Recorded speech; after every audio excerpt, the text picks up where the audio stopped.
Here again with Get Back to Book Reviews. Hear me out before you say, oh, I've heard too much about this book already, but I want to talk about Daggermouth by H.M. Wolf, and not for the reasons that a lot of the other videos have. A lot of those are saying, like, yes, this is a dystopian dark romance, and it's going to be very important to you. It's going to feel very relevant with everything that's happening in this world right now. And it does. That part is true. The full story is so much more than that, and it's impressive. So we have this city that's broken into rings. You have your inner ring, which is where the elite live, where the ruler lives, where people are all masked because the ruler wants them to know that they are all on equal footing and they are all below him.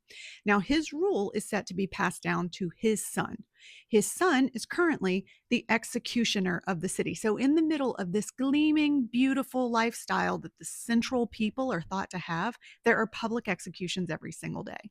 And those executions are mostly of people who live in the second and third rings out in order to keep them in line. So, in the second ring, we have a little bit of a militaristic zone. And then in the third ring, they are fully kept underfoot. This is where everyone has been beat down, and this is where we find our assassin, Shadera. And at the open of our story, she is handed the opportunity to assassinate the people's executioner. Now, all of this seems completely impossible because she can't even get into the second ring, let alone the inner ring. This is going to be real messed up and real hard. So she makes her way in and is inevitably caught. If I tell you that there's a singing moment that is reminiscent of Throne of Glass, yeah, it's that good. So the ruler decides that since all of these people want to follow her, he is going to humiliate her. And in doing so, he's going to make her marry his son. There are auxiliary characters in this book who are on their own side quests and who elevate the atmosphere and the vibe of this book so much. But when I tell you this is an enemies to lovers, it is insanely murderous to sexy, not really enemies to lovers. There are a lot of themes that are important. There's a solid theme of people in power absolutely crushing people who are in the outer ring so that they don't have to see that mess, and they certainly don't have to answer to the fact that they are the ones who created it. But a central tenet in this that comes to life is the difference between what the people as a mass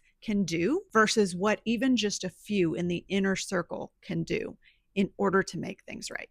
The book is not just a dystopian dark romance. The book is a full-fledged, could be historical fiction one day. Let's hope not. It was just picked up for traditional publishing, and it is so deserving. If you read Blood Over Brighthaven and enjoyed it, which I very much did, this has a similar vibe, but is darker and much bloodier. This was a 5-star read for me. It was the first thing that I read in 2026, and I don't know if that's a good omen for the rest of the year or if I'm just SOL on the rest of the books because nothing else is going to live up to it. But I really think if you haven't read it and you do enjoy any sort of dystopian fantasy, dark romance at all, or even just something where society says that's enough, this could be a good read for you. Highly recommend it. Okay, thanks. Bye.